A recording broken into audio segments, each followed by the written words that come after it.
Dans cette position, nous allons lire la parole de Dieu.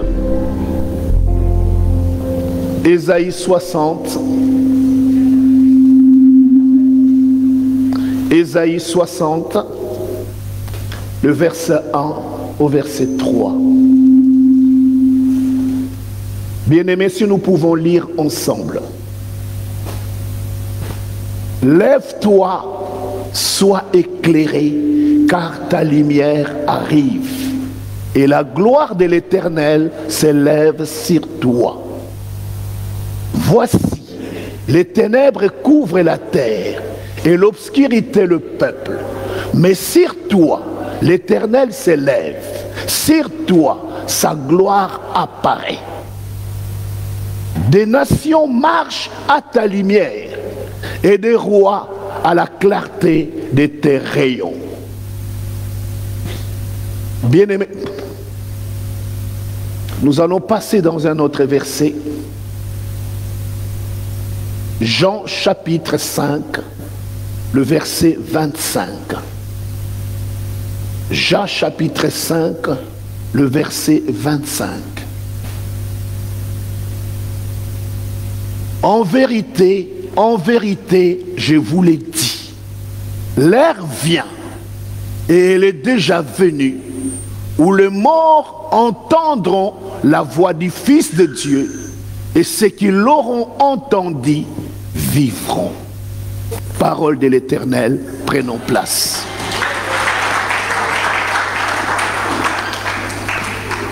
Bien-aimés, encore une fois, je vous salue dans le nom glorieux de notre Seigneur et Sauveur. Bien-aimés, c'est un fardeau.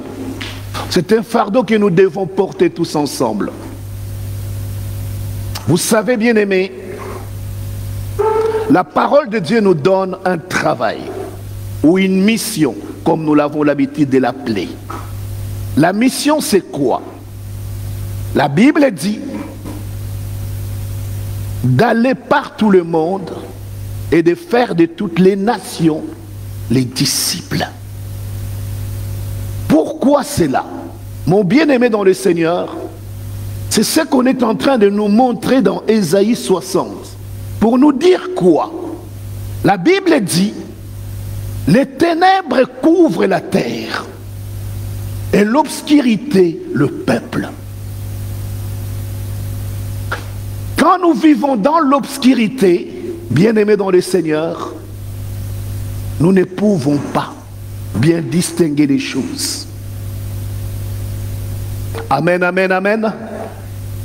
Mon frère, ma soeur, j'ai redit, nous avons une mission. La mission que la parole de Dieu nous donne, c'est de faire de toutes les nations les disciples. Est-ce que nous comprenions ce que cela veut dire réellement? C'est-à-dire, il nous donne pour mission de pouvoir évangéliser, d'amener ceux qui sont dans les ténèbres et de les faire entrer dans la lumière. Bien-aimés, nous sommes sauvés. Gloire soit rendue à Dieu. Parce que quelqu'un est venu nous parler de Jésus. Ou si ce n'est pas cela, ou soit que tes parents, quand tu es né, étaient déjà des chrétiens et t'ont amené dans la maison de Dieu. Alléluia. Mais mon frère, ma soeur, quand nous vivons le siècle présent, quand nous sommes en train de voir ce qui se passe autour de nous, bien-aimés, ça doit nous faire comprendre qu'il y a une mission que le Seigneur nous donne, mais malheureusement, que l'Église de Dieu abandonne. Oh, bien-aimés, mes frères, mes sœurs, nous prêchons ces derniers temps sur un thème. Ce thème, c'est quoi? Chercher premièrement le royaume de Dieu. Mon frère, ma sœur, faute n'est pas de te le dire. Mais nous avons, à un moment donné, ouvert la porte pour enseigner la prospérité, ce qui n'est pas une mauvaise chose. Nous avons enseigné aux enfants de Dieu la délivrance, ce qui est une très bonne chose. Mais seulement, nous avons omis de faire comprendre à l'Église de Dieu ce qui doit être notre priorité. Amen, amen, amen. Il y a de nombreuses personnes, nous le disons, il y a de nombreuses personnes qui retiennent des versets et des versets sur la guérison divine, qui retiennent des versets et des versets sur la délivrance, sur la prospérité. Mais bien aimés, à voir l'état dans lequel nous sommes, nous nous posons la question, est-ce que la parole de Dieu a-t-elle été prêchée? Mais tout simplement, pourquoi, bien aimés? C'est que nous avons sauté les fondements, ce qui doit être la base, et nous sommes allés, ce qui devrait être la conclusion. Amen, amen, amen. Et aujourd'hui, bien aimé, la parole de Dieu te reprend pour te dire, lève-toi. Si on est en train de réveiller l'Église, si on est en train de faire lever les enfants de Dieu, c'est que, bien aimé, il y a un vrai problème. C'est qu'il y a un vrai problème qu'il faut que nous cherchions à résoudre. Amen, amen, amen. Amen, amen, amen. Bien aimé dans le Seigneur, une question que doit se poser chaque personne. Si aujourd'hui Jésus-Christ revenait, mon bien-aimé dans le Seigneur, sera-t-il pris? Alléluia. Mon bien-aimé, c'est bien de se retrouver à l'église. C'est bien d'avoir acheté une grosse Bible. Amen. Ce n'est pas mauvais. On peut prendre encore plus grand, si vous voulez. Mais cette Bible, si elle n'est pas inscrite dans nos cœurs, si cette Bible est juste un ornement pour faire voir aux gens qu'il y a un pasteur avec une grosse Bible, c'est-à-dire que sûrement il doit être loin. Bien aimé dans le Seigneur, c'est là où nous nous trompons complètement. Alléluia. Vous savez, je prie tous les dimanches dans la même direction et je dis toujours ceci. Seigneur, qu'il s'efface des signes et des prodiges dans ta maison.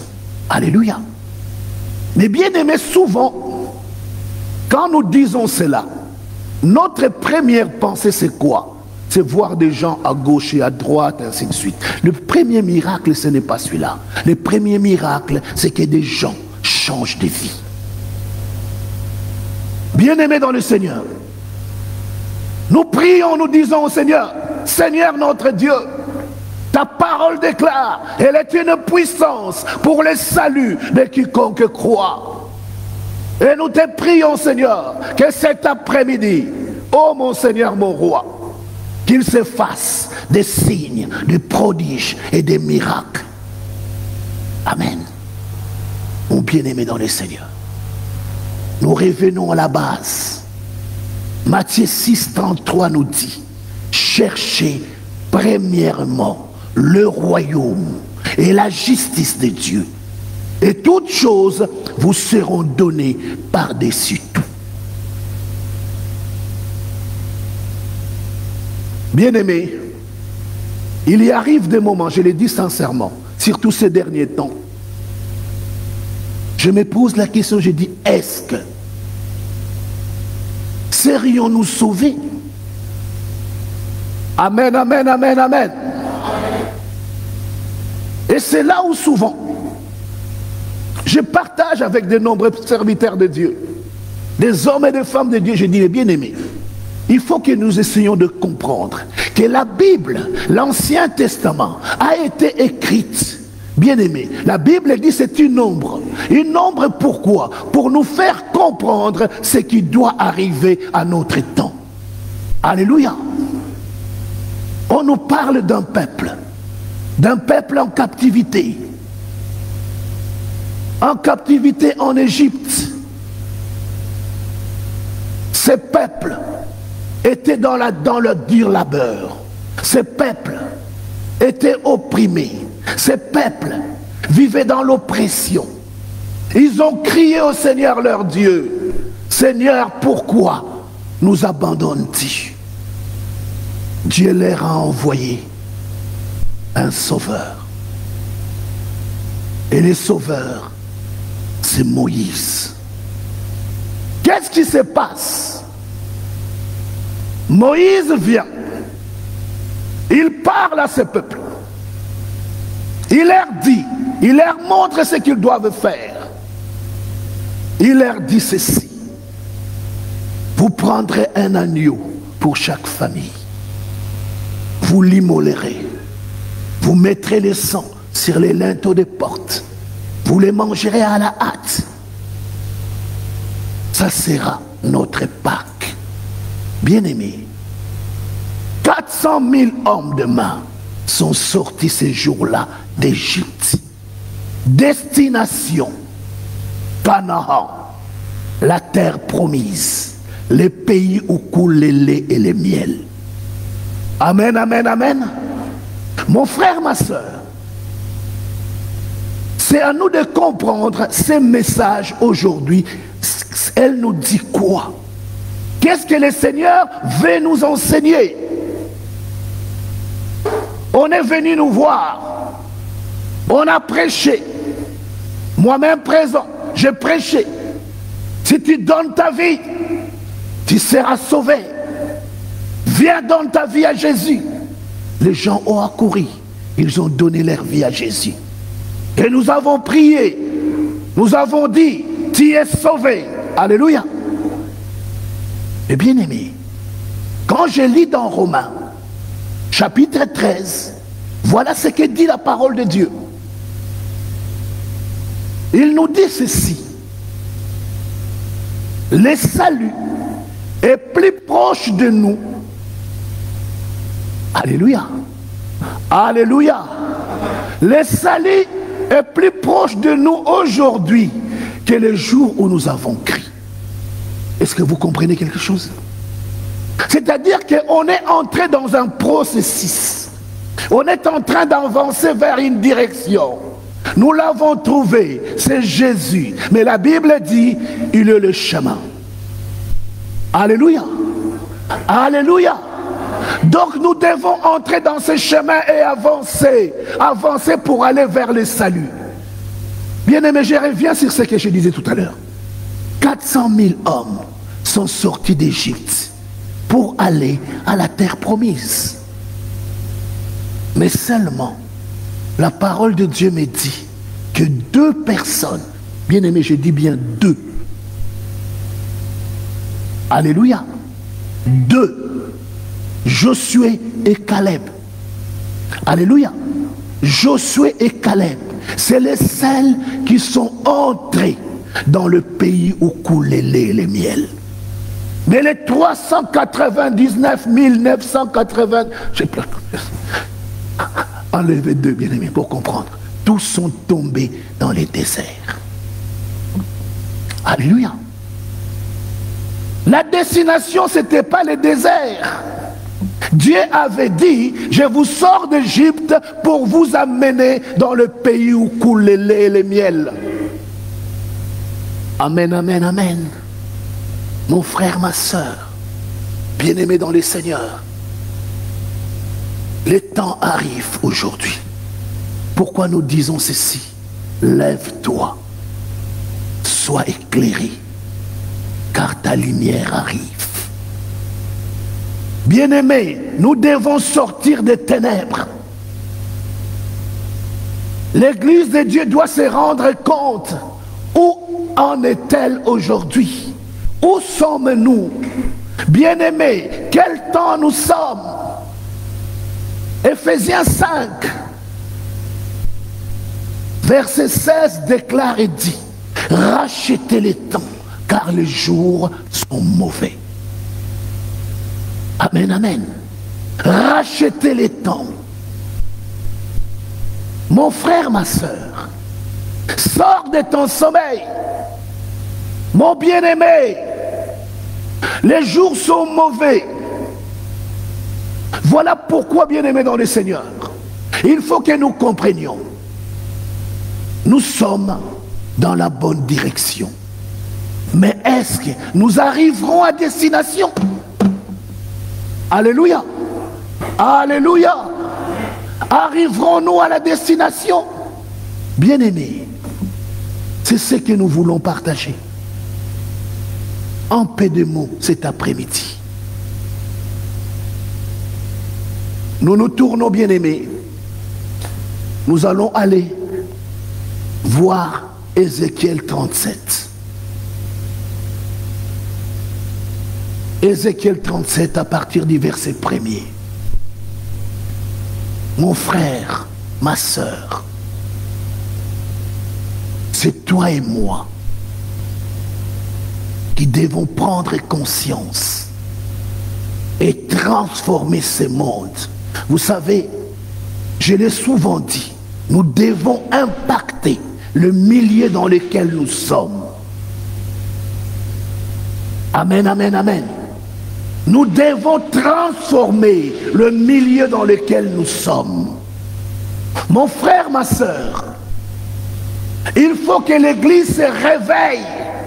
Il faut que l'Église se réveille et prenne place dans ce qui est en train de se jouer dans le monde présent.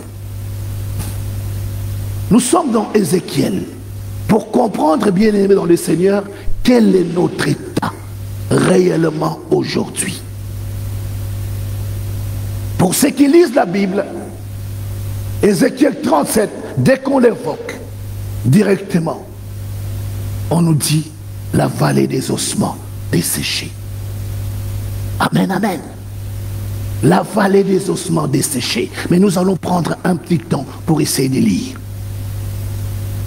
La Bible dit, la main de l'Éternel fut sur moi, et l'Éternel me transporta en esprit et me déposa dans le milieu d'une vallée remplie d'ossements.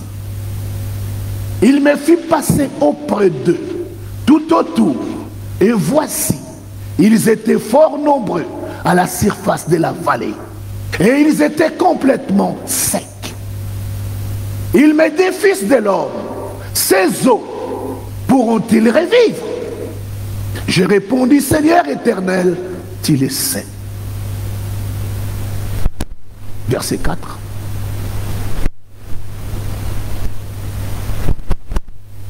Il me dit, prophétise sur ces eaux et dis-leur, ossements desséchés, écoutez la parole de l'Éternel. Ainsi parle le Seigneur, l'Éternel à ses eaux. Voici, je vais faire entrer en vous un esprit et vous vivrez. Je vous donnerai des nerfs, je ferai croître sur vous de la chair, je vous couvrirai de peau, je mettrai en vous un esprit et vous vivrez et vous saurez que je suis l'Éternel. Je prophétisais selon l'ordre que j'avais reçu. Et comme j'ai prophétisé, il y a un bruit. Et voici, il se fit un mouvement. Et les os s'approchèrent les uns des autres. J'ai regardé et voici, il leur vint des nerfs, la chair crue, et la peau les couvrit par-dessus. Mais il n'y avait point en eux d'esprit. Il me dit, prophétise et parle à l'esprit. Prophétise, fils de l'homme, et dis à l'esprit, ainsi parle le Seigneur, l'Éternel. Esprit vient de 4 vents, souffle sur ces morts et qu'ils revivent. J'ai prophétisé selon l'ordre qu'il m'avait donné. Et l'esprit entra en eux. Et ils reprirent vie. Ils s'étarent sur leurs pieds. C'était une armée nombreuse, très nombreuse.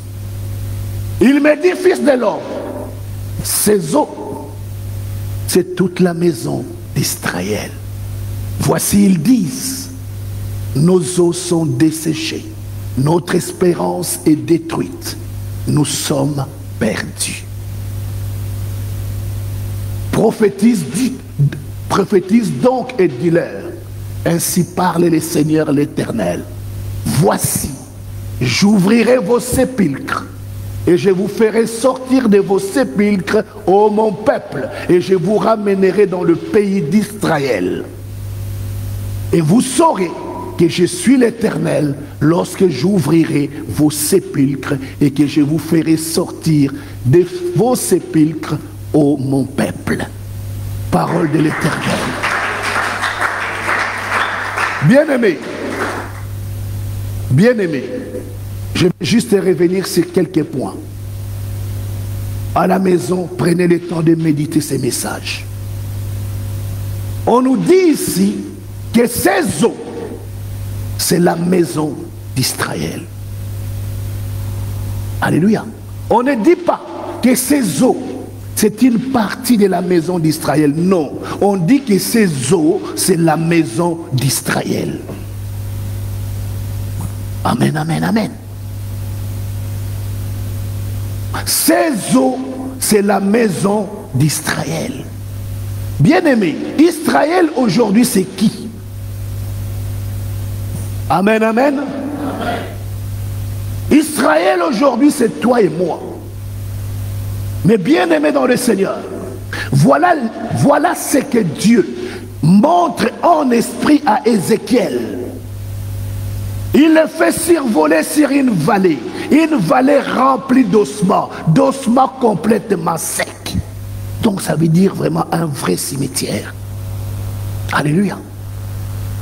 Mon bien-aimé, c'est là où, bien-aimé dans le Seigneur, il faut que nous comprenions. Quand l'esprit n'y est plus, nous sommes morts. Alléluia. Ce message, bien-aimé, ne s'adresse pas aux morts physiques, mais il s'adresse aux morts spirituelles. Alléluia. Et les morts spirituels, bien-aimés, ce n'est pas dehors qu'il faut les chercher. Par là-bas, il y a des païens. Mais ils sont dans la maison de Dieu. Enfant de Dieu que tu es, mon frère, ma soeur, le temps est arrivé aujourd'hui pour que l'Église passe à l'essentiel. C'est pourquoi nous posons la question, si Jésus revenait, où serions-nous? Alléluia. Bien-aimés, ça nous servira à quoi de gagner le monde entier si nous devons perdre notre âme? Alléluia. Je me présenterai pour dire, Seigneur, c'est moi qui à la Courneuve prêcher la parole de Dieu. Oh Seigneur, est-ce que tu n'as pas entendu quand j'ai prié pour un tel, il a été guéri? Oh Seigneur, tu n'as pas entendu que j'ai délivré tel? On nous dit que la parole de Dieu te dira, je ne t'ai jamais connu. Amen. Amen. Bien-aimé, voilà pourquoi dans la parole de Dieu, il est écrit. C'est Jésus qui parlait à ses disciples. Un de ses disciples avait perdu un parent. Et il est venu dire à Jésus, Seigneur, laisse-moi aller enterrer mon père. Alléluia. Et Jésus lui répond, laisse les morts enterrer les morts. Quelle dureté. Alléluia. Quelle dureté de parole. Mais mon frère, ma soeur, il faut que nous revenons pour entrer et vivre dans la vérité. Aujourd'hui, bien-aimés, nous vivons dans un monde où la fausse vérité a pris place. Nous sommes dans un monde où le mensonge est enseigné. Nous sommes dans un monde où la séduction est enseignée. Bien-aimés dans le Seigneur, il faut que l'Église de Dieu comprenne, bien-aimés dans le Seigneur, qu'il y a une priorité pour nous aujourd'hui. Voilà pourquoi la parole de Dieu te dit, lève-toi, sois éclairé. Ce qui doit t'éclairer, c'est la parole de vérité. Amen.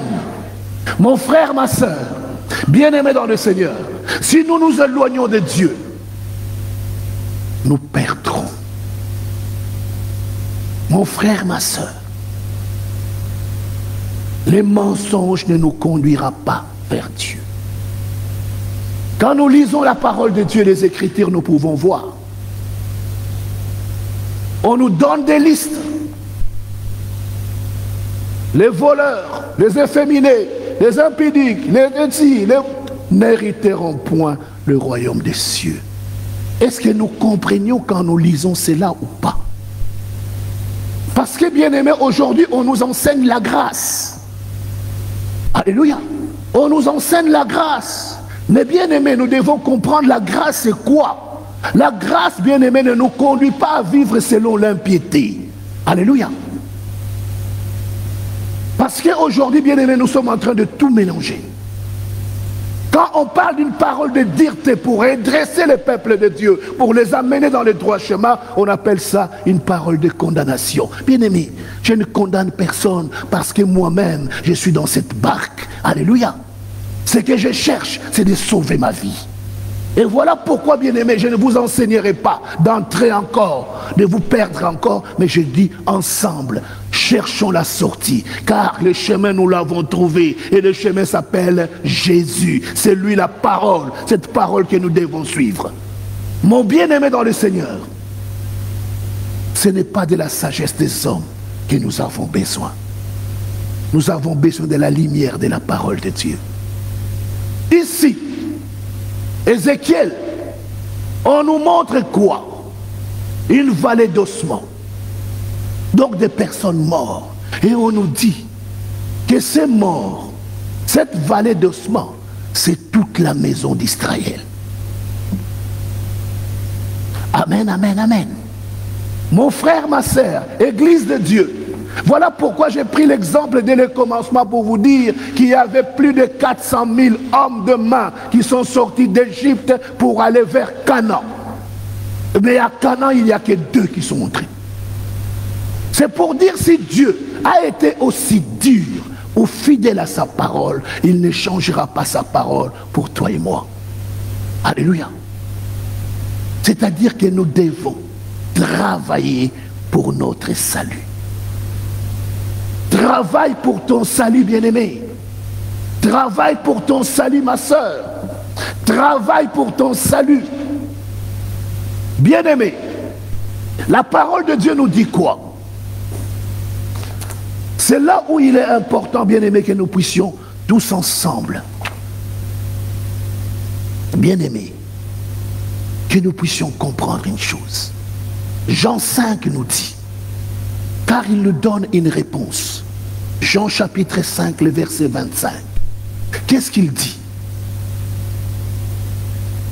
Je vous l'ai dit, l'heure vient, et elle est déjà venue, où les morts entendront la voix du Fils de Dieu. Alléluia. On nous dit que les morts entendront la voix. C'est qui sont ces morts, bien-aimés? Alléluia. Les morts entendront la voix du Fils de Dieu. Et ceux qui l'auront entendu vivront. Les morts qui entendent la voix. Bien-aimés, dans la parole de Dieu, nous pouvons lire, dans Romains chapitre 6, le verset 23, qu'est-ce qu'il est dit? On nous dit ceci, le salaire du péché, c'est la mort. Alléluia. C'est pour nous dire que le péché paye. Il te donne un salaire. Alléluia. Quand tu vis l'impudicité, tu vas avoir ton salaire. Mais le salaire, c'est quoi? C'est la mort. Amen, amen. Quand tu es menteur, tu seras payé. Tu seras payé de quoi? Le salaire, c'est la mort. Quand, bien aimé, tout ce que nous faisons, nous recevrons un salaire. Mais le salaire du péché, c'est la mort. C'est quoi le péché, bien aimé? Le péché, c'est la désobéissance à la parole de Dieu. Quand nous désobéissons à la parole de Dieu, nous péchons. Et cela amène quoi? La mort. Je reviens dans Genèse. On nous montre quel exemple? On avait dit à Adam de ne pas manger du fruit de l'arbre de la connaissance du bien et du mal. Car le jour où il en mangera, il mourra. Amen. Adam, Ève a mangé, Adam a mangé. Mais certains diront, mais non, ils ne sont pas morts. Hein? Alléluia. Ils ne sont pas morts. Bien-aimés. La mort, c'est la séparation. C'est la séparation qui s'est faite entre l'homme et son Créateur. Quand ils ont désobéi, Adam est sorti de la présence de Dieu. La mort spirituelle a frappé. Alléluia. Il n'y avait plus qu'un corps physique dans lequel il n'y avait plus rien de Dieu.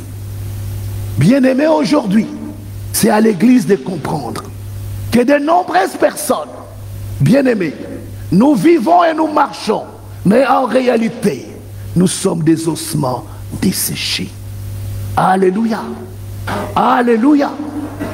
Bien-aimés, aussi longtemps que nous continuerons à marcher dans la voie du péché, aussi longtemps que nous serons désobéissants à la parole de Dieu, bien-aimés dans le Seigneur, nous serons loin du Seigneur. Loin du Seigneur. Et loin du Seigneur, bien-aimés, c'est être à côté, l'ami de l'ennemi, Satan. De nombreuses personnes ne comprennent pas. C'est pourquoi, bien-aimés, vous voyez que vous voulez prier, mais vous n'arrivez pas. Alléluia. Je dis non, non, non. Ah, là, il faut que je me rapproche du Seigneur. Mais on n'arrive pas. Tout ce que nous voulons faire, c'est ce que Romains 7 dit. Que je vais faire le bien. Mais c'est le mal que je fais. C'est le mal que je ne veux pas.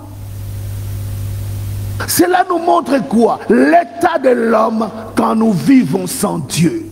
Bien-aimés dans le Seigneur, nous ne sommes que des tombeaux en bilan. Mais il est temps aujourd'hui que l'Église de Dieu sorte de ce cheminement pour embrasser le royaume des cieux.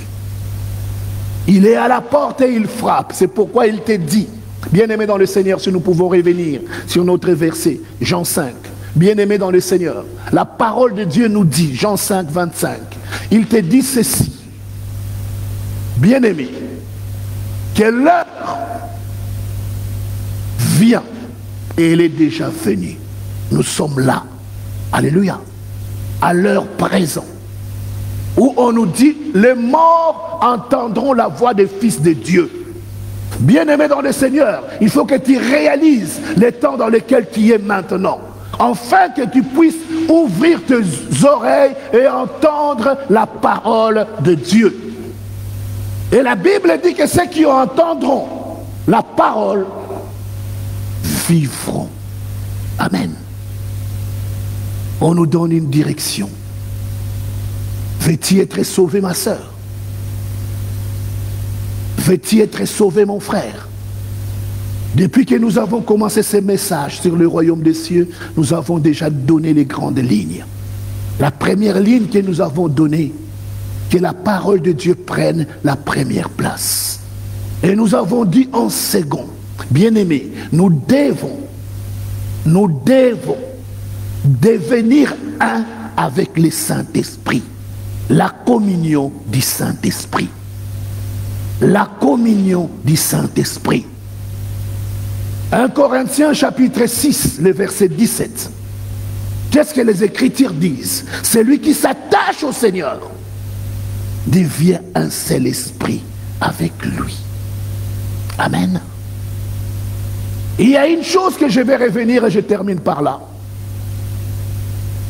Bien-aimés, comprenez la parole.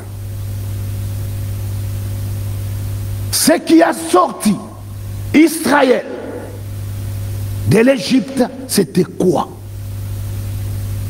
Amen, amen, amen. Est-ce que vous vous souvenez? Qu'est-ce qui les a sortis? Ils ont écouté d'abord la parole. Alléluia. Et ils ont mis la parole en action. C'était quoi qu'on leur avait demandé? De prendre un agneau sans tache ni défaut. Un agneau sans tache ni défaut. De l'immoler, de prendre les sangs, de les mettre sur le linteau de porte. Parce que quand l'ange de la mort passerait, qu'il voit, il dit non, non, non. Ici, l'agneau a été immolé. Alléluia.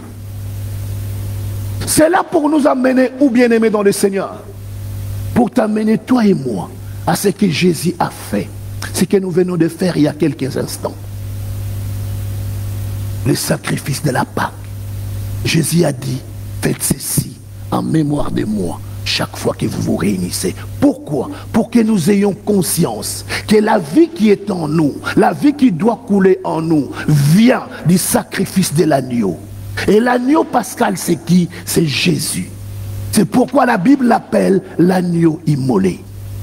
Nous devons manger de sa chair et boire de son sang. Bien-aimé dans le Seigneur, si cette communion ne peut se réaliser dans ta vie, bien-aimé dans le Seigneur, il te sera difficile. Cherche Jésus. Alléluia.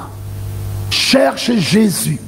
Bien-aimé, il n'y a point d'autre chemin qui mène dans le royaume. C'est Jésus. La Pâque, c'est un symbolisme. C'est pour t'expliquer. Parce que dans la Pâque, il y a un mystère, un très grand mystère. Mais la Pâque, c'est quoi? Bien-aimé, je veux que nous puissions avancer juste un peu et nous allons nous arrêter.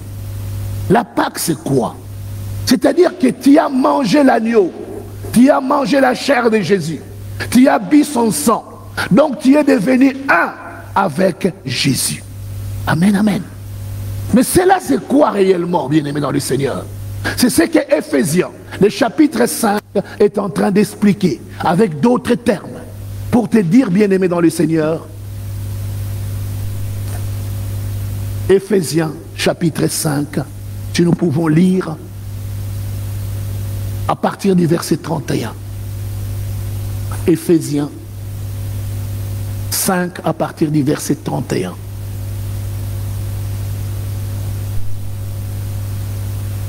Bien-aimés, comprenez, nous ouvrirons cette parenthèse une prochaine fois. Mais j'aimerais que vous puissiez voir ce qui se réalise réellement d'une manière spirituelle. Quand nous mangeons et nous buvons le sang de Christ, bien-aimés dans le Seigneur, c'est pourquoi l'homme quittera son père et sa mère et s'attachera à sa femme et les deux deviendront une seule chair. Amen. Ce mystère est grand. Je dis cela par rapport à Christ et à l'Église. Amen, amen, amen. Ce mystère, c'est Christ et l'Église. Mais on parle de mariage. Alléluia. On parle de mariage. Un mariage, bien aimé, quand nous entrons dans la profondeur du mariage, c'est là où nous découvrons ce que nous devons devenir avec Jésus. Amen. Il est Christ, bien aimé dans le Seigneur. C'est l'époux. C'est-à-dire que c'est lui qui nous communique la vie. La vie, c'est quoi? Un homme donne la sémence. Alléluia. La sémence, c'est la parole. Et cette sémence, bien aimé, cette parole qu'il va te donner, c'est ce qui va te former. C'est ce qui va faire qu'en toi, tu puisses devenir, je m'excuse du terme d'une manière générique, que tu sois enceinte. Alléluia. Alléluia. C'est pourquoi l'apôtre Paul disait, je souffre une douleur d'enfantement. Alléluia. Mon frère, ma soeur, quand tu as mangé la chair de Jésus, quand tu as bu ton sang, il faut, bien aimer, que ta vie soit changée. Tu ne peux plus rester le même. Il faut que tu sois enceinte, afin d'enfanter, oh bien-aimé, de Christ. Alléluia. Alléluia. Mon bien-aimé dans le Seigneur, c'est pourquoi, si tu vois que ta vie spirituelle a toujours été stérile, que tu es incapable d'amener une âme au Seigneur, tu dois te poser une vraie question. Alléluia. Est-ce que Christ a été formé en toi? Amen, amen. Est-ce que Christ a été formé en toi?